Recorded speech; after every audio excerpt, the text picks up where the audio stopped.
അപ്പോൾ ഞാൻ just SSC കേട്ടിട്ടുണ്ടെന്നല്ലാതെ എനിക്ക് SSC കുറിച്ച് ഒരു അറിവും ഇല്ലായിരുന്നു. SSCയുടെ അണ്ടറിൽ ഏതൊക്കെ ഗ്രാജുവേഷൻ ലെവൽ, CHSL, MDS അങ്ങനെ എക്സാംസ് ഒക്കെ ഉണ്ടെന്ന് എനിക്ക് അറിയത്തില്ലായിരുന്നു. നമ്മളെ സംബന്ധിച്ച്, നമ്മുടെ രാജ്യത്തിനെ സംബന്ധിച്ച് എക്സാർമി ആയിട്ടുള്ള ആളുകളെ നമ്മളെ വളരെ ഒരു എന്താ പറയുക, വളരെ ബഹുമാനത്തോടെ കാണുന്ന ഒരു നാടാണ് നമ്മുടെ നാടെന്ന് പറയുന്നത്. 24 പ്രത്യേകത എന്ന് പറഞ്ഞു കഴിഞ്ഞാൽ ഞാൻ എഴുതിയ ഏകദേശം എല്ലാ എക്സാംസിൻ്റെ എനിക്ക് പ്രിലിംസ് ക്ലിയർ ചെയ്യാൻ കഴിഞ്ഞു. എനിക്കൊരു നല്ലൊരു കോൺഫിഡൻസ് കിട്ടിയതിൽ. അപ്പോൾ അത് ഒരു SSC ഒരു സ്റ്റാൻഡേർഡാണ്. ആ ഒരു ലെവലിൽ പ്രിപ്പയർ ചെയ്ത് കഴിഞ്ഞാൽ ഡെഫിനറ്റ്ലി ഏത് കൈൻഡ് ഓഫ് എക്സാംസിലേക്കും കടന്നു വരാൻ സാധിക്കുന്ന, അല്ലെങ്കിൽ ഏത് കൈൻഡ് ഓഫ് എക്സാംസിലേക്കും പിന്നീട് വേണമെങ്കിൽ അവർക്ക് നമുക്ക് SSCയുടെ ഒരു ഇത് വെച്ചിട്ട് ബാക്കിയുള്ള എല്ലാ എക്സാമും ക്രാക്ക് ചെയ്യാനുള്ള ഒരു എല്ലാ സബ്ജക്റ്റും ഇതിനകത്ത് വരുന്നുണ്ട്. ഒരു കേന്ദ്ര ഗവൺമെൻറ് ജോലി നേടണം എന്ന് ആഗ്രഹിക്കുന്നവരുടെ ഏറ്റവും പ്രിയപ്പെട്ട പോസ്റ്റാണ് SSC CGL. അപ്പോൾ നമ്മുടെ ഫ്രണ്ടിൽ ഇന്നുള്ളത് SSC CGL, ഈ കഴിഞ്ഞ SSC CGL നേടിയെടുത്ത ഒരാളാണ്. അപ്പോൾ എല്ലാവരെയും വളരെ സ്നേഹത്തോടെ സ്വാഗതം ചെയ്യുന്നു ദിശ അക്കാഡമിയുടെ സക്സസ് പോയിന്റിലേക്ക്. അപ്പോൾ നമുക്ക് ഈ കഴിഞ്ഞ CGL റിസൾട്ട് നേടിയ സജിനാണ് ഇന്ന് നമ്മളോടൊപ്പം. സജിനെ ഞാൻ സ്വാഗതം ചെയ്യുന്നു. എൻ്റെ വീട് വെട്ടിക്കവല, കൊട്ടാരക്കരയ്ക്കടുത്തുള്ള വെട്ടിക്കവല എന്നാണ് സ്ഥലം. അതാണ് വീട്ടിൽ അച്ഛൻ, അമ്മ, പിന്നെ വൈഫ്, 2 മക്കളാണ് എനിക്കുള്ളത്. 2 ആൺകുട്ടികളാണ്. ഒരാൾ 6th സ്റ്റാൻഡേർഡിൽ പഠിക്കുന്നു. ഇളയ ആൾക്ക് ഇപ്പം 3 വയസ്സായതേ ഉള്ളൂ. ഞാൻ ഇന്ത്യൻ ആർമിയിൽ സിഗ്നൽ കോറിൽ നിന്നും 18 വർഷം സർവീസ് ചെയ്തിട്ട് പെൻഷനായിട്ട് വന്നതാണ്. അപ്പോൾ എനിക്ക് ആദ്യമൊന്നും SSCയെ കുറിച്ച് വലിയ ഐഡിയ ഒന്നും ഇല്ലായിരുന്നു. ഞാൻ ബാങ്ക് കോച്ചിങ് ആണ് മെയിനായിട്ട് ഉദ്ദേശിച്ച് വന്നത്, പെൻഷൻ വന്നത്. ഞാൻ വെട്ടിക്കവല ഗവൺമെൻറ് മോഡൽ സ്കൂളിൽ തന്നെയാണ് പഠിച്ചത്. ചെറിയ ക്ലാസ് മുതൽ 10th വരെ പഠിച്ചത് അവിടെയാണ്. പിന്നെ +2 പഠിച്ചത് കൊട്ടാരക്കര ബോയ്സ് ഹയർ സെക്കൻഡറി സ്കൂളിലാണ്. അത് കഴിഞ്ഞിട്ട് ഡിഗ്രി പഠിച്ചത് സെൻറ്റ് സ്റ്റീഫൻസ് കോളേജ് പത്തനാപുരം. അത് കംപ്ലീറ്റ് ചെയ്തില്ലായിരുന്നു. അത് 2 വർഷം ആയപ്പോഴത്തേക്ക് എനിക്ക് ആർമിയിൽ എൻറോളായി. അങ്ങനെ പകുതി വഴിക്ക് വെച്ച് അത് പിന്നെ ഞാൻ IGNOU ത്രൂ എൻ്റെ ഡിഗ്രി കംപ്ലീറ്റ് ചെയ്തു. ഓക്കെ. അപ്പോൾ സജിൻ ഒരു എക്സാർമി ആണ് എന്നുള്ളതാണ് വളരെ സന്തോഷമുള്ളൊരു കാര്യം എന്ന് പറയുന്നത്. നമ്മളെ സംബന്ധിച്ച്, നമ്മുടെ രാജ്യത്തിനെ സംബന്ധിച്ച് എക്സാർമി ആയിട്ടുള്ള ആളുകളെ നമ്മളെ വളരെ ഒരു എന്താ പറയുക, വളരെ ബഹുമാനത്തോടെ കാണുന്ന ഒരു നാടാണ് നമ്മുടെ നാടെന്ന് പറയുന്നത്. അപ്പോൾ ദിശ അക്കാഡമിയെ സംബന്ധിച്ചും, ദിശ അക്കാഡമിയും അതുപോലെ നമ്മുടെ അക്കാഡമിയിലേക്ക് വരുന്ന ആളുകളെ വളരെ ബഹുമാനത്തോടു കൂടിയാണ് നമ്മൾ വെൽക്കം ചെയ്യുന്നത്. അപ്പോൾ എക്സാർമി ആയിട്ടുള്ള ഒരാളാണ്. എങ്ങനെയാണ് ഈ ആർമിയിലേക്ക് കിട്ടിയത്? നമുക്ക് SSCയിലേക്കൊക്കെ വരുന്നതിന് മുമ്പ് ആർമിയിൽ കിട്ടിയ കഥയൊന്നും പറയാം. ഞാൻ ഇങ്ങനെ ഡിഗ്രിക്ക് ജോയിൻ ചെയ്തപ്പോൾ തന്നെ ഞാനിങ്ങനെ ആർമിക്കായിട്ട് എൻറോൾമെൻറ്റിലൊക്കെ പങ്കെടുത്തായിരുന്നു. അങ്ങനെ ആദ്യത്തെ ഒരു പ്രാവശ്യം എനിക്ക് സെലക്ഷൻ ആയില്ലായിരുന്നു. അപ്പോൾ എനിക്ക് രണ്ടാമത് കിട്ടണമെന്നുള്ള പിന്നെയും താല്പര്യമായി. ഞാൻ പിന്നെ എനിക്കപ്പോൾ ആദ്യം പോകുന്ന സമയത്ത് എനിക്ക് അതിനെക്കുറിച്ച് വലിയ ഐഡിയ ഇല്ലായിരുന്നു. പിന്നാണ് എനിക്ക് മനസ്സിലായി എന്തൊക്കെ ഇവൻറ്റ്സ് ആണ് നമുക്ക് പാസ്സാവാൻ വേണ്ടി. പിന്നെ ഞാൻ അതിന് വേണ്ടി കുറച്ച് ട്രൈ ചെയ്തിട്ട് അടുത്ത എൻറോൾമെൻറ്റ് പോയപ്പോഴത്തേക്ക് എനിക്ക് സെലക്ഷനായി. ഈ +2 കഴിഞ്ഞപ്പോഴേ ആർമിയിലേക്ക് പോകണം എന്നുള്ളത് കുട്ടിക്കാലം മുതൽ ആർമിയോടുള്ള താല്പര്യം കൊണ്ടല്ലായിരുന്നു. +2 ഒക്കെ കഴിഞ്ഞിട്ടാണ് പിന്നെ അങ്ങനെ ഒരു ജോലി സാധ്യതയും. പിന്നെ വീട്ടിൽ ആ സമയത്ത് ആർമിയിൽ പോകാനൊക്കെ താല്പര്യമായിരുന്നു. വീട്ടിൽ അങ്ങനെ പ്രശ്നമായിട്ടൊന്നും ഇല്ലായിരുന്നു. പിന്നെ ആദ്യത്തെ ഒരു ഇത് കിട്ടിയിട്ട് ആദ്യത്തെ ഒരെണ്ണത്തിൽ എനിക്ക് സെലക്ഷൻ ആവാത്തപ്പോൾ അവർ പറഞ്ഞായിരുന്നു ഇനി ഡിഗ്രി ഒക്കെ കംപ്ലീറ്റ് ചെയ്തിട്ട് അടുത്ത പോയാൽ മതി. പക്ഷേ എൻ്റെ ഉള്ളിൽ അപ്പോഴത്തേക്ക് എനിക്ക് ഭയങ്കരമായിട്ട് ആഗ്രഹം ഉണ്ടായിരുന്നു ആ സമയമായപ്പോഴത്തേക്ക്. പിന്നെ ഞാൻ വീട്ടിൽ തന്നെ കുറച്ച് പ്രാക്ടീസ് ഒക്കെ ചെയ്തു നമുക്ക് വേണ്ടി. അങ്ങനെ അടുത്ത എൻറോൾമെന്റിൽ പോയപ്പോഴത്തേക്ക് എനിക്ക് സെലക്ഷനായി. സജിന്റെ ഫാമിലിയിൽ എത്ര മക്കളുണ്ടായിരുന്നു? സജിനെ കൂടാതെ എൻ്റെ സിസ്റ്ററാണ്, എൻ്റെ മൂത്തതാണ്.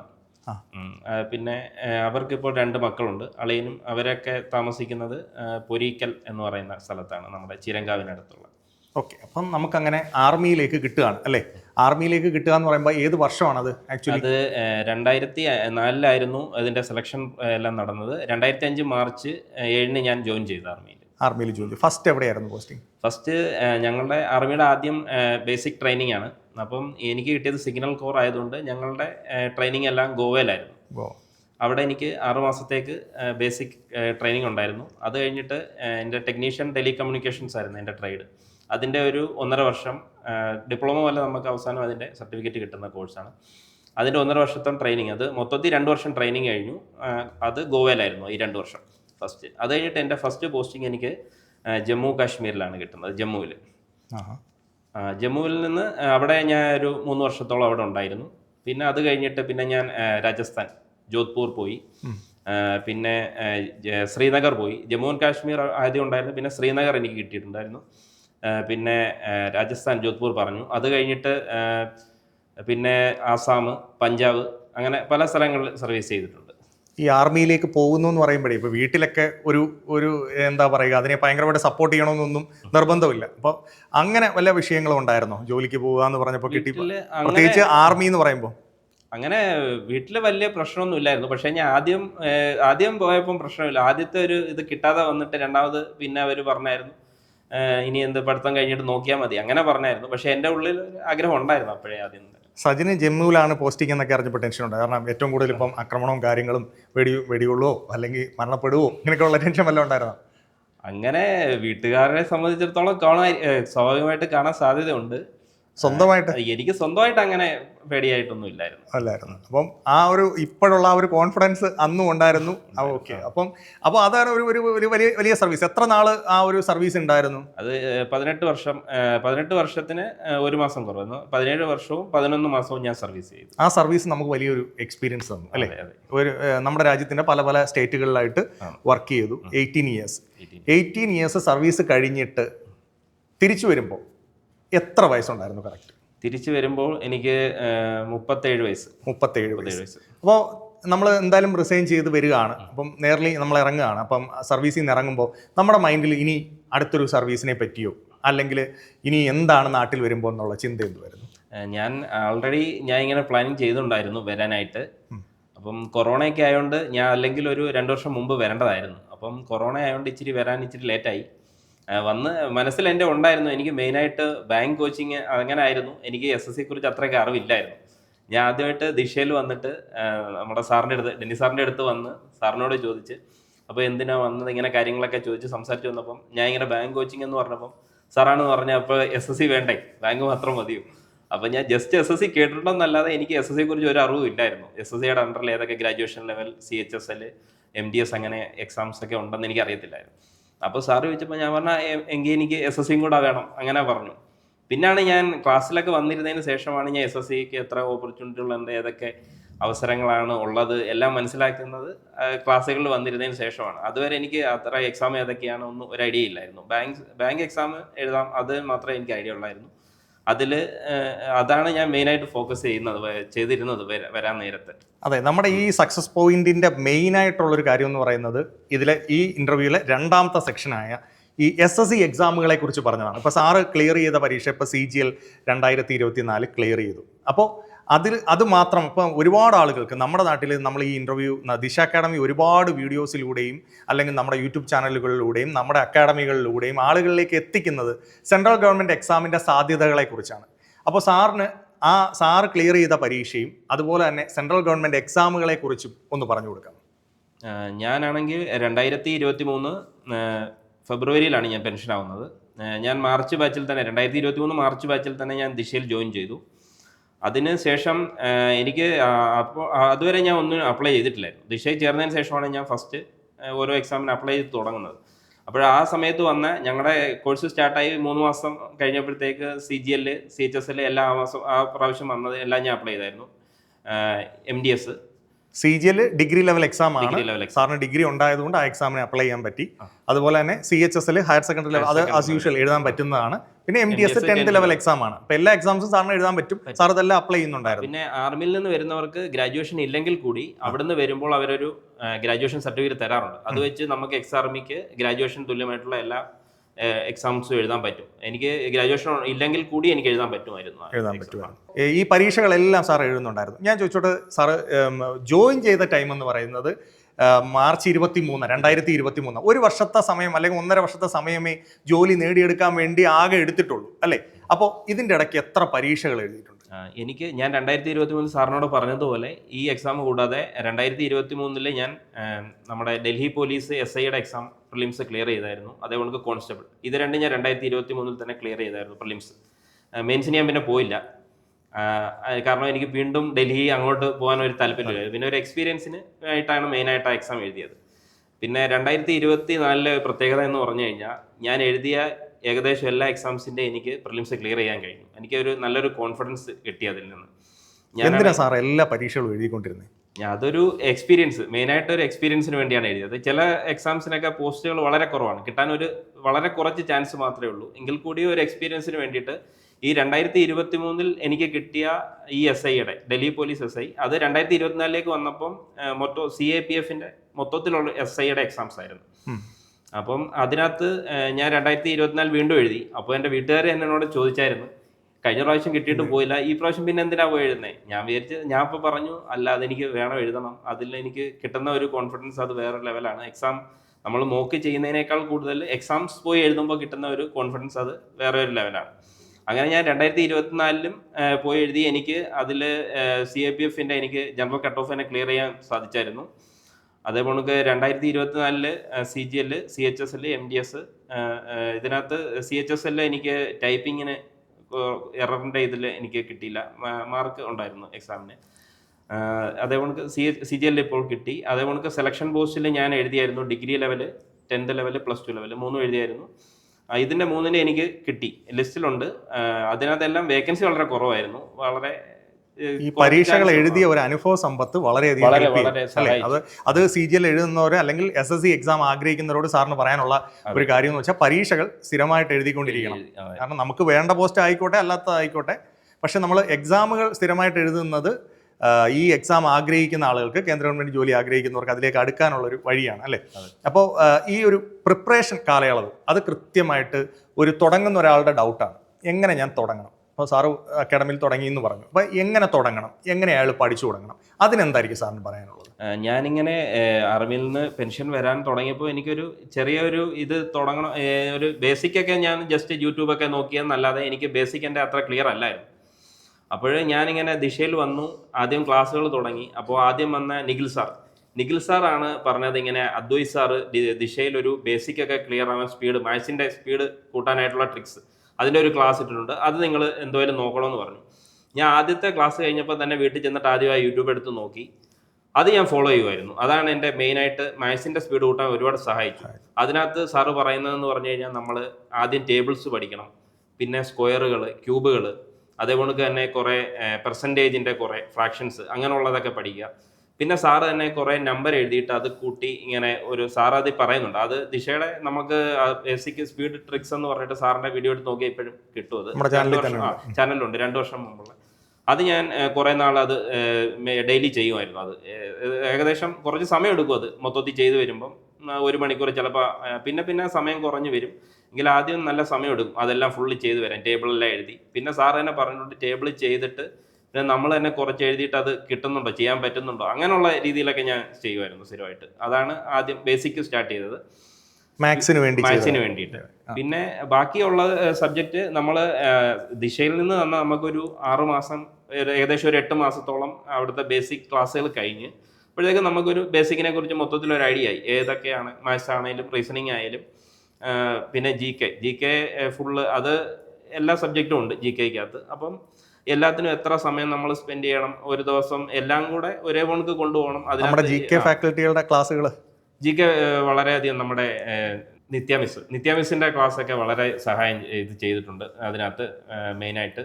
പിന്നെ ഇംഗ്ലീഷ് എനിക്ക് സത്യത്തിൽ ഞാൻ ഇംഗ്ലീഷ് ഇച്ചിരി വീക്കാണ്, അത് ദിശയുടെ ക്ലാസ്സുകൾ വളരെ സഹായിച്ചിട്ടുണ്ട്. പിന്നെ നമ്മുടെ യൂട്യൂബിലൊക്കെ ഉള്ള 120 ഗോൾഡൻ റൂൾസ് അങ്ങനെയുള്ളതൊക്കെ ഞാൻ ഇംഗ്ലീഷ് എൻ്റെ മെച്ചപ്പെടുത്താനായിട്ട് എന്നെ സഹായിച്ചിട്ടുണ്ട്. ഒരു 8 മാസം കഴിഞ്ഞപ്പോൾ സാറിന് തന്നെ ഒരു കോൺഫിഡൻസ് ആയി അല്ലേ? അത് കാരണം ഞാനിത് ഏറ്റവും കൂടുതൽ ചോദിക്കുന്നതെന്ന് വെച്ച് കഴിഞ്ഞാൽ, നമ്മൾ തമ്മിൽ സംസാരിച്ചിട്ടുണ്ട്, അല്ലെങ്കിൽ ഒരു ആ തുടക്കം വന്നപ്പം ഇത് കിട്ടുമോ എന്നുള്ളൊക്കെ ആശങ്കകളൊക്കെ ഉണ്ടായിരുന്നു. പക്ഷേ ഒരു 8 months ഒക്കെ കഴിഞ്ഞപ്പോൾ ഒരു കോൺഫിഡൻസ് സ്വന്തമായിട്ട് ജനറേറ്റ് ചെയ്യാൻ തുടങ്ങി. പിന്നെ കണ്ടിന്യൂസ് ഒരു പരീക്ഷയും വിടാതെ മോക്ക് എക്സാംസ് എല്ലാം എഴുതാൻ തുടങ്ങി. അങ്ങനെയാണ് ഇതിലേക്ക് എത്തിയത്. ടെക്സ്റ്റ് ബുക്കുകൾ പഠിച്ചപ്പോൾ നമ്മുടെ ലൈബ്രറിയിലെ ടെക്സ്റ്റ് ബുക്കുകളൊക്കെ പ്രാക്ടീസ് ചെയ്തിട്ടുണ്ടെന്ന് അറിയാം. എന്നാലും എന്തെല്ലാം ടെക്സ്റ്റ് ബുക്കുകളൊക്കെ നോക്കി എന്നൊക്കെ പറയാം. ടെക്സ്റ്റ് ബുക്ക് മെയിനായിട്ടും നമ്മൾ ടെക്സ്റ്റ് ബുക്കിൻ്റെ ഓൺലൈൻ ആപ്പ്, അതിനകത്തുള്ള മോക്സ് അങ്ങനെയുള്ള കാര്യങ്ങളും അതിൻ്റെ GK ആണെങ്കിലും എല്ലാം എടുത്ത് നമ്മൾ നോക്കുമായിരുന്നു. പിന്നെ ടെക്സ്റ്റ് ബുക്കിലോട്ട് വരികയാണെങ്കിൽ പിനാക്കിളിൻ്റെ ബുക്ക് ഞങ്ങൾ മേടിച്ചിട്ട് അത് വെച്ച് ഞങ്ങൾ പഠിക്കുന്നുണ്ട് പ്രീവിയസ് ഇയർ. അതേപോലെ തന്നെ ബ്ലാക്ക് ബുക്കിൻ്റെ ഇംഗ്ലീഷ് വൊക്കാബുലറിക്ക് വേണ്ടി സഹായിച്ചിട്ടുണ്ട്. പിന്നെ അത്യാവശ്യം ഇതിൻ്റെ GKക്ക് വേണ്ടിയിട്ടുള്ള കുറേ നമ്മുടെ ലൈബ്രറിയിൽ അവൈലബിൾ ആയിട്ടുള്ള ടെക്സ്റ്റുകളൊക്കെ എടുത്ത്, ലൂസൻറ്റിൻ്റെ ആയാലും അതൊക്കെ എടുത്ത് വെച്ച് ചെയ്യുമായിരുന്നു. മാത്സിൻ്റെ പിന്നെ കുറേ നമ്മുടെ ഈ ലൈബ്രറിയിൽ ഉണ്ടായിരുന്ന ഗഗൻ പ്രതാപിന്റെ അങ്ങനെയുള്ള കുറെ ടെസ്റ്റുകൾ എടുത്ത് വെച്ച് ഈ മോർണിംഗ് സെക്ഷനിൽ നമ്മുടെ അക്കാഡമിയുടെ സിസ്റ്റം അനുസരിച്ച് രാവിലെ ക്ലാസ്സുകൾ, ഉച്ചയ്ക്ക് ശേഷം വരുന്ന മെറ്റീരിയൽ സെക്ഷൻസ് ഇഫക്റ്റീവായിട്ട് ചെയ്യുമായിരുന്നു. എല്ലാ ദിവസവും ഈ നമ്മുടെ ബിഗിനേഴ്സ് മെറ്റീരിയൽ 100 ഡേ മെറ്റീരിയൽ അത് ഞങ്ങൾ മാക്സിമം അതുള്ള ദിവസങ്ങളിലെല്ലാം അത് അറ്റൻഡ് ചെയ്യാൻ ശ്രമിക്കുമായിരുന്നു. അത് നമ്മളെ ഒരുപാട് സഹായിച്ചൊരു ഇതാണ് GK വേണ്ടി മെയിനായിട്ടും. അതുകൊണ്ട് മാത്സ് ഒക്കെ ആണെങ്കിൽ കൂടിയും അതിനകത്ത് ആദ്യത്തെ സെഷനിൽ മാത്സ്, റീസണിങ് എല്ലാം ചെയ്യാനുണ്ടായിരുന്നല്ലോ. അത് ഒരുപാട് സഹായിച്ചിട്ടുണ്ട്. മെയിനായിട്ട് അത് സഹായിച്ചത് GK ആണ്. GK നമ്മളെ ഒരുപാട് സ്റ്റാറ്റിക് GK അതിനകത്ത് ഒരുപാട് പഠിക്കാൻ സഹായിച്ചൊരു മെയിൻ ഒരു ഘടകമാണ്. അപ്പോൾ ഒരു തുടക്കക്കാരെന്നുള്ള നിലയ്ക്ക് ഇപ്പോൾ സാറിന് 2 ടൈപ്പ് ആൾക്കാരെ ഗൈഡ് ചെയ്യാൻ പറ്റും. ഒന്ന് എക്സാർമിയിൽ നിന്ന് ഇതിലേക്ക് വരാൻ പറ്റുന്ന ആളുകളുണ്ട്. അവരോട് എന്താണ് സാറിന് പറയാനുള്ളത്? ഫസ്റ്റ് അതായിക്കോട്ടെ, എന്തായിരിക്കും പറയാം? മെയിനായിട്ട് നമ്മൾ മോക്കൊക്കെ പ്രാക്ടീസ് ചെയ്യുക. ഈ ബേസിക് ശരിയായി കഴിഞ്ഞാൽ ചിലരാണെങ്കിൽ പെട്ടെന്ന് നമ്മൾ 1 വർഷം കഴിയുമ്പോഴേ അത് നിർത്തിയിട്ട് പോകുന്നവരുണ്ട്. അത് നമ്മൾ ഒരിക്കലും നിർത്താതെ അത് കണ്ടിന്യൂസ് ആയിട്ട് ചെയ്താൽ മാത്രമേ നമുക്കൊരു ഔട്ട്പുട്ട് കിട്ടത്തുള്ളൂ. ഈ മെയിനായിട്ട് ഈ പറഞ്ഞ സാറിൻ്റെ ഞാൻ ഈ പറഞ്ഞ ബേസിക് ആദ്യം അതാണ് നമ്മൾ ക്ലിയർ ചെയ്യേണ്ടത്. നമ്മൾ സ്പീഡ് കൂട്ടാനായിട്ട് ടേബിൾ ആയാലും പെട്ടെന്ന് നമുക്ക് ഒരു ഗുണിക്കാൻ കിട്ടുക. അപ്പം നമ്മൾ ആ സ്പീഡ് കിട്ടിയാൽ മാത്രമേ നമുക്കത് പെട്ടെന്ന് ചെയ്യാൻ പറ്റൂ. അത് മാത്രമേ മോക്ക് ചെയ്യുമ്പോൾ നമുക്ക് ആ സ്പീഡാണ് മെയിനായിട്ടുള്ള ഒരു ഫാക്ടർ എന്ന് പറഞ്ഞു കഴിഞ്ഞാൽ. അപ്പം ഇത് തന്നെയാണ് മെയിനായിട്ട് നമ്മളെ സ്പീഡ് ആ ഒരു സമയപരിധിക്കുള്ളിൽ അത് ചെയ്ത് തീർക്കാനായിട്ടുള്ള നമ്മുടെ ഒരു മെയിനായിട്ടുള്ള ആ ഒരു രീതിയിൽ നമ്മൾ സെറ്റ് ചെയ്തുകൊണ്ട് വരണം. അപ്പം എക്സാർമി ആയാലും എക്സാർമിക്ക് കമ്പാരിറ്റീവ്ലി ബാക്കിയുള്ളവരെക്കാളും ഇച്ചിരി എളുപ്പമാണ് ഇത് നേടിയെടുക്കാൻ. അതേപോലെ തന്നെ നമ്മുടെ ഇപ്പം നോർമൽ സ്റ്റുഡൻസ് ആണെങ്കിൽ കൂടി അവരും കണ്ടിന്യൂസ് ആയിട്ട് അവർക്ക് എന്തുമായാലും മോക്ക് പ്രാക്ടീസ് ചെയ്ത് ഈ സമയം അഡ്ജസ്റ്റ് ചെയ്യാനുള്ള അത് കിട്ടിയെങ്കിൽ മാത്രമേ നമുക്ക് ഇതിലോട്ട് നമ്മൾ റെഗുലറായിട്ട് പ്രാക്ടീസ് ചെയ്താൽ ഓട്ടോമാറ്റിക്കായിട്ട് നമുക്ക് സ്പീഡ് വരും. നമ്മൾ ഓരോ ഇപ്പം റീസണിങ് ആണെങ്കിലും മാത്സ് ആണെങ്കിലും ഇംഗ്ലീഷ് ആണെങ്കിലും നമ്മൾ അതിനനുസരിച്ചുള്ള ഒരു ടൈം നമ്മൾ തന്നെ സെറ്റ് ചെയ്യാൻ നമുക്ക് മനസ്സിലാവും. നമുക്ക് ഇത്ര നേരം കൊണ്ട് അതിനകത്ത് GK നമുക്ക് അറിയാവുന്ന എന്തെങ്കിലും ചെയ്യാൻ പറ്റും. അപ്പോൾ അതിനൊക്കെ വളരെ കുറച്ച് സമയം കൊടുത്തുകൊണ്ട് കൂടുതൽ സമയം നമ്മൾ റീസണിങ് നമുക്ക് ഏകദേശം പെട്ടെന്ന് ചെയ്ത് തീർക്കാൻ പറ്റും. അപ്പം മാത്സിനൊക്കെ നമ്മൾ അതിനനുസരിച്ച് കൂടുതൽ സമയം കൊടുക്കുക. ഇംഗ്ലീഷും നമുക്ക് അറിയാവുന്ന രീതിയിൽ നമുക്ക് പെട്ടെന്ന് ചെയ്ത് തീർക്കാൻ പറ്റുന്ന ഒരു ഇതാണ്. അപ്പം കൂടുതൽ സമയം നമ്മൾ മാത്സിന് കൊടുത്ത് അല്ലെങ്കിൽ നമുക്ക് ഏത് സബ്ജക്റ്റ് ആണോ നമുക്ക് മെച്ചപ്പെടാനുള്ളത് ആ രീതിയിൽ നമ്മൾ സമയം അഡ്ജസ്റ്റ് ചെയ്ത് മോക്ക് പ്രാക്ടീസ് ചെയ്യാണ് ഇതിനകത്തുള്ള മെയിൻ ആയിട്ടുള്ള ഒരു കാര്യം. അപ്പോൾ എക്സാർമിക്കാർ തുടങ്ങേണ്ട റൈറ്റ് ടൈം എപ്പോഴാണ്? ആക്ച്വലി അവർക്കൊരു ഇപ്പോൾ അറിയാലോ നിങ്ങൾക്കൊരു അല്ലെങ്കിൽ എക്സ് സർവീസ് ആളുകളെ സംബന്ധിച്ചൊരു 15 years ആണെന്ന് തോന്നുന്നു അല്ലേ അവരുടെ ഒരു സർവീസ് കംപ്ലീറ്റ് ചെയ്യേണ്ട ടൈം പീരീഡ്. അത് കഴിഞ്ഞ് കഴിഞ്ഞാൽ അവർ ചിലപ്പോൾ ഒരുപാട് സമയം നീണ്ടുപോയ ഇതിലേക്ക് പിന്നെ എത്താൻ പറ്റുമോ? എക്സ് സർവീസുകാരനെ സംബന്ധിച്ചിടത്തോളം അവർക്ക് 50 വയസ്സ് വരെ എഴുതാൻ പറ്റും. പക്ഷെ അവരെപ്പോൾ തുടങ്ങണം? നമ്മൾ എല്ലാവരും ഒരേ സമയത്തായിരിക്കത്തില്ല പെൻഷൻ വരുന്നത്. ഏജ് തമ്മിൽ ഒരു വ്യത്യാസം വരാൻ സാധ്യതയുണ്ട്. 18 years കംപ്ലീറ്റ് ആയി. ഞാൻ 18 years കംപ്ലീറ്റ് ചെയ്തിട്ടാണ് വന്നത്. അപ്പം ഓരോരുത്തരുടെ ഒരു ടൈംസ് ആൻഡ് എൻഗേജ്മെന്റ് വേറെയാണ്. അപ്പോൾ അതിനനുസരിച്ച് ചില ട്രേഡിന്റെ ഇത്ര ടൈംസ് ചെയ്യണമെന്നുണ്ട്. ചിലരല്ലാതെ എന്തെങ്കിലും റീസൺ മൂലം വരുന്നതായിരിക്കും പെൻഷൻ. അവരുടെ എത്രയും നേരത്തെ തുടങ്ങുന്നു അത്രയും നല്ലതായിരിക്കും. ഓക്കെ. അപ്പോൾ അവരുടെ സ്ട്രെങ്ത് അനുസരിച്ച് പ്രിപ്പയർ ചെയ്യുക. സാറ് ഇപ്പം അവിടെ നമ്മുടെ അക്കാഡമിയിൽ പ്രിപ്പയർ ചെയ്തപ്പം ഇപ്പോൾ സാറിൻ്റെ കൂടെ തന്നെ കമ്പൈൻഡ് ആയിട്ട് നമ്മുടെ റെഗുലർ സ്റ്റുഡൻസ് ഉണ്ടായിരുന്നു. പ്രത്യേകിച്ച് സാറിനറിയാം ഹരീഷൊക്കെ ഉണ്ടായിരുന്നു. അപ്പോൾ ആ ഒരു കമ്പൈൻഡ് ആയിട്ടുള്ള സ്റ്റഡി സാറിന് എത്രത്തോളം എഫക്റ്റീവായി? ആ ഒരു ഫ്രണ്ട്ഷിപ്പ്, ആ കാര്യങ്ങളൊക്കെ ഒന്ന് പറയാം.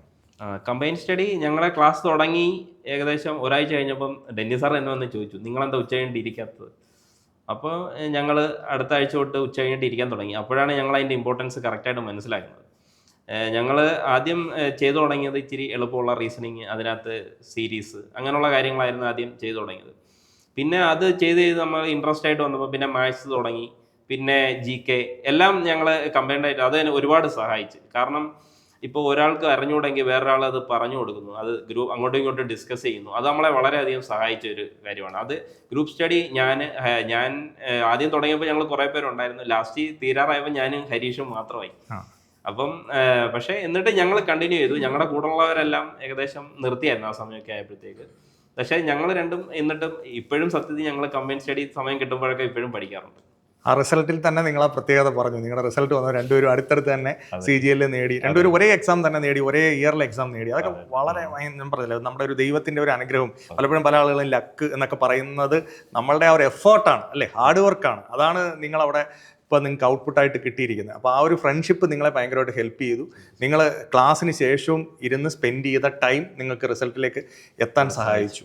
അപ്പോൾ ഈ റിസൾട്ട് കിട്ടിയ കാര്യം, ഇപ്പം റിസൾട്ട് അങ്ങോട്ട് വന്നതല്ലേ ഉള്ളൂ, ഈ റിസൾട്ട് കിട്ടിക്കഴിഞ്ഞപ്പോൾ വീട്ടിലൊക്കെ ഉണ്ടായ ഒരു സന്തോഷം അതൊക്കെ ഒന്ന് ഷെയർ ചെയ്യാമോ? എക്സ് സർവീസ് എന്നെ സംബന്ധിച്ചിടത്തോളം ഞങ്ങൾ പെൻഷൻ വന്നു. അപ്പോൾ ഞങ്ങൾ ആൾറെഡി അവിടെ നല്ലൊരു സാലറി നമുക്ക് കിട്ടിക്കൊണ്ടിരിക്കുകയാണ്. പെൻഷൻ വരുമ്പോൾ ആ ഒരു സാലറി കിട്ടത്തില്ല. അപ്പോൾ ഓട്ടോമാറ്റിക്കായിട്ട് നമ്മൾ ആ ഒരു അഡ്ജസ്റ്റ് ചെയ്യേണ്ട ആ ഒരു സമയമായിരുന്നു. അപ്പം അത് കഴിഞ്ഞിട്ട് പെട്ടെന്ന് നമ്മുടെ ജോലിയിലോട്ട് കിട്ടുമ്പോൾ അപ്പം വീട്ടുകാരെ ഓരോ എക്സാം എഴുതുന്നുണ്ട്, എന്തോ കിട്ടുന്നുണ്ടോ അവർക്ക് ഐഡിയ ഇല്ല. ഞാൻ പോയി എഴുതുന്നുണ്ട്, അവർക്കറിയുന്നില്ല നമ്മളെ ക്ലിയർ ചെയ്യുന്നുണ്ടോ, ഏത് ലെവലാണ്. എന്നാലും പഠിക്കുന്നുണ്ട് എന്നൊക്കെ അവർക്കറിയാം. കാരണം ഞാനിപ്പം മേളിലത്തെ റൂമിലിരുന്നായിരിക്കും പഠിക്കുന്നത്. അപ്പോൾ താഴോട്ട് വരുന്നു ആ ഒരു ഇത് വെച്ച് അവർക്ക് ഐഡിയ ഉണ്ടായിരുന്നു. എങ്കിലും എക്സാമിൻ്റെ റിസൾട്ട് വന്നപ്പോൾ ഭയങ്കര സന്തോഷമായി. വീട്ടിലെല്ലാവർക്കും ഭയങ്കര സന്തോഷമായി. ഞാനാണെങ്കിൽ റിസൾട്ട് അറിയുന്നത് തലേന്ന് രാത്രി വന്നെങ്കിൽ ഞാൻ അടുത്ത ദിവസം രാവിലെയാണ് അറിയുന്നത്. അത് ഇപ്പോൾ എൻ്റെ കൂടെ കിട്ടിയ മുകേഷ് സാർ, പുള്ളിയാണ് എന്നെ വിളിച്ച് പറയുന്നത്. അപ്പോൾ ഭയങ്കര സന്തോഷമായി. അന്ന് MTSൻ്റെ റിസൾട്ട് അന്ന് വന്ന് അതറിഞ്ഞായിരുന്നു. അന്ന് തന്നെ പിന്നെ CGLൻ്റെ റിസൾട്ട് വരുമെന്ന് നമ്മൾ പ്രതീക്ഷിച്ചില്ലായിരുന്നു. അത് അറിഞ്ഞ് വീട്ടുകാരുടെ അടുത്തൊക്കെ പങ്കുവെച്ചപ്പോഴത്തേക്ക് അവർക്ക് എല്ലാവർക്കും ഭയങ്കര സന്തോഷമായി. പിന്നെ എനിക്ക് കിട്ടിയ പോസ്റ്റൽ അസിസ്റ്റൻറ്റ്, അത് നമ്മുടെ അടുത്ത് തന്നെ കിട്ടാൻ സാധ്യത ഉണ്ടെന്നുള്ള ഒരു ഇതൂടെ വെച്ചപ്പം എനിക്ക് വീട്ടിൽ നിന്ന് അങ്ങോട്ട് മാറിയിക്കാനൊക്കെ പറ്റാത്ത ഒരു ഇതായതുകൊണ്ട് നമുക്ക് അത് ഇച്ചിരൂടെ സന്തോഷം കൂടുതൽ കിട്ടി അതിൽ നിന്ന്. സാറ് പറഞ്ഞ രസകരമായ കാര്യം, നാട്ടിലൊക്കെ ആളുകൾ ചോദിച്ചു ഇത്രയും വിലപിടിപ്പുള്ളൊരു പോസ്റ്റ് കിട്ടിയിട്ട് PSCയിലെ ഏത് പോസ്റ്റാണ് കിട്ടിയത് എന്ന രീതിയിലാണ്. അത് ഈ എക്സാമിനെ കുറിച്ച് ആളുകൾക്ക് അറിയത്തില്ല. ആ എക്സ്പീരിയൻസ് എന്ന് പറയാം. അതെ, SSCയെ കുറിച്ച് സത്യം പറഞ്ഞാൽ എൻ്റെ അവസ്ഥയും അത് തന്നെയായിരുന്നു. ഈ നാട്ടുകാരുടെ എല്ലാ അവസ്ഥ അത് തന്നെയാണ്. SSCയെ കുറിച്ച് ഇപ്പോഴും ആൾക്കാർക്ക് അവയർനെസ് ഇല്ല. നമ്മുടെ നോർത്ത് ഇന്ത്യൻസിനൊക്കെ ആണെങ്കിൽ അവരൊരു 10th സ്റ്റാൻഡേർഡ് 9th സ്റ്റാൻഡേർഡ് അപ്പോഴേ തൊട്ടേ അവർ പ്രിപ്പയർ ചെയ്ത് തുടങ്ങും. അത് അവർക്ക് അതിനെക്കുറിച്ച് കറക്റ്റായിട്ട് അവയർനെസ് ഉണ്ട്. നമ്മുടെ ഒരു ട്രെൻഡ് എന്ന് പറഞ്ഞു കഴിഞ്ഞാൽ നമ്മൾ PSCയിലോട്ടാണ് എല്ലാവരും കൂടുതലായിട്ട് ശ്രമിക്കുന്നത്. പക്ഷേ നമ്മുടെ കൂടുതൽ ജോബ് വേക്കൻസിയും എല്ലാ വർഷവും റെഗുലറായിട്ട് നടത്തുന്ന ഒരു പാറ്റേണും ഉള്ള SSCയെ കുറിച്ച് ആൾക്കാർക്ക് അവയർനെസ് ഇല്ല. അത് ഇപ്പോഴും ഏതാണ്ട് ഇപ്പം പിന്നെയും കുറച്ച് മാറ്റമുണ്ട്. ഇപ്പം എല്ലാവർക്കും SSC എന്നൊക്കെ പറഞ്ഞാൽ ഏകദേശം മനസ്സിലായിട്ടുണ്ട്. എങ്കിലും ഇത് കിട്ടിയത് PSCയുടെ ഏത് പോസ്റ്റ് ആണെന്ന് ചോദിക്കുന്നവർ ഇപ്പോഴും ഉണ്ട്. സാറ് പറഞ്ഞത് വളരെ സത്യമാണ്. അത് ഇപ്പോഴും ഉണ്ട്. ആൾക്കാർക്ക് അതിനെക്കുറിച്ചുള്ള അവയർനെസ് ഇപ്പോഴും കുറവുണ്ട്. പിന്നെ നമ്മളുടെ മെയിനായിട്ട് കേരളത്തിലുള്ളവരുടെ ഒരു ഇതെന്ന് പറഞ്ഞു കഴിഞ്ഞാൽ ആദ്യം ഡിഗ്രി എടുത്ത് എല്ലാം കഴിഞ്ഞ് ലാസ്റ്റ് നമ്മുടെ ഏജ് ഏതാണ്ട് ആവുമ്പോഴത്തേക്കാണ് അവർ തുടങ്ങുന്നത്. അതൊരു മെയിൻ ഒരു വിഷയമാണ്. അപ്പോൾ കുറച്ചുകൂടെ നേരത്തെ സ്റ്റാർട്ട് ചെയ്ത് കഴിഞ്ഞാൽ ഉറപ്പായിട്ടും നമുക്ക് നോർത്ത് ഇന്ത്യൻസിനേക്കായാലും ക്രാക്ക് ചെയ്യാൻ നമുക്ക് എബിലിറ്റി ഉണ്ടായതുകൊണ്ട് നമ്മൾ ഉറപ്പായിട്ടും നമുക്ക് കിട്ടാൻ പറ്റുന്ന ഒരു ജോബാണ് SSC എക്സാംസ്. അതായത് SSC എക്സാമിലേക്ക് അപ്പോൾ അതൊരു വലിയൊരു ഇൻഫർമേഷൻ ആണ്. കാരണം ആളുകൾക്ക് ഇത് SSC എക്സാംസ് നിങ്ങളിലൂടെയൊക്കെയാണ് ഇത് ആളുകളിലേക്ക് എത്തുകയും ചെയ്യേണ്ടത്. നിങ്ങളൊക്കെ ഉണ്ടാകുമ്പോൾ ആളുകൾക്ക് മനസ്സിലാവും ഇത് നമുക്ക് നേടിയെടുക്കാൻ പറ്റുമെന്നുള്ളത്. അപ്പോൾ ഇനി പുതുതായിട്ട് ഇതിലേക്ക് വരാൻ ആഗ്രഹിക്കുന്ന, ഇപ്പം നമ്മൾ എക്സാർമി ആളുകളുടെ കാര്യം പറഞ്ഞു. ഇപ്പം നമ്മുടെ അക്കാഡമിയിൽ ഒരുപാട് ചെറുപ്പക്കാർ പഠിക്കുന്നുണ്ട്. ഈ ചെറുപ്പക്കാർ ഇതിലേക്ക് വരുമ്പോൾ അവരോട് എന്താണ് പറയാനുള്ളത് സാറിന്? അവരോട് പറയുന്നതെന്ന് പറഞ്ഞാൽ അവര് ഇത് ഇപ്പോൾ ഒരു വർഷം നമ്മളിപ്പോൾ കിട്ടി ഇല്ല എങ്കിൽ അത് കളഞ്ഞിട്ട് പോകരുത്. നമ്മൾ റെഗുലറായിട്ട് ശ്രമിക്കുക. കാരണം ഇത് നല്ല അത്യാവശ്യം നല്ലൊരു കോമ്പറ്റീഷൻ ഉള്ളൊരു എക്സാമാണ്. അപ്പം ഇതിനു വേണ്ടി നമ്മൾ കുറച്ച് സമയം എടുക്കേണ്ടി വരും. അല്ലെങ്കിൽ ഇപ്പോൾ ഒരു എക്സാം കിട്ടിയില്ല എന്ന് പറഞ്ഞിട്ട് നമ്മളത് കളഞ്ഞിട്ട് പോകരുത്. നമ്മൾ വീണ്ടും ട്രൈ ചെയ്തുകൊണ്ടിരിക്കുക. ഇപ്പം ഈ ഒരു എക്സാം നമ്മൾ തയ്യാറെടുത്ത് കഴിഞ്ഞാൽ നമുക്ക് SSCയുടെ ഒരു ഇത് വെച്ചിട്ട് ബാക്കിയുള്ള എല്ലാ എക്സാമും ക്രാക്ക് ചെയ്യാനുള്ള ഒരു എല്ലാ സബ്ജക്റ്റും ഇതിനകത്ത് വരുന്നുണ്ട്. റീസണിങ് ആയാലും മാത്സ് ആയാലും ഇംഗ്ലീഷ് ഇല്ലെങ്കിൽ കൂടിയും ബാക്കി RRBയിൽ ബാക്കി എല്ലാ നമ്മുടെ ഈവൻ നമ്മുടെ PSC എക്സാം ക്ലിയർ ചെയ്യണമെങ്കിലും നമുക്ക് പ്രിലിംസ് ക്ലിയർ ചെയ്യാൻ ഇത് മതി. പിന്നെ അടുത്ത മെയിൻസിലേക്ക് വരുമ്പോൾ അതിന്റെ സബ്ജക്ട് ഓറിയന്റഡ് ആയിട്ട് ചിലപ്പോൾ പഠിക്കേണ്ടി വരും. പക്ഷേ പ്രിലിംസ് കിട്ടാൻ ഇത് മതി. ഞാൻ തന്നെ PSC എക്സാം എഴുതി, എനിക്ക് അതും കിട്ടി, പ്രിലിംസ് കിട്ടി. 2 എക്സാം ഞാൻ എഴുതിയുള്ളൂ, അത് 2 എനിക്ക് കിട്ടി. ഒരെണ്ണത്തിന്റെ ഒരു ഞങ്ങളുടെ തന്നെ NCC ക്ലർക്കിന്റെ ഇതാണ്, അതിന്റെ ഇതുവരെ ഫൈനൽ ആയിട്ടില്ല, ലിസ്റ്റിലുണ്ട് അത്. ഓക്കെ. അപ്പോൾ അത് ഒരു SSC ഒരു സ്റ്റാൻഡേർഡാണ്.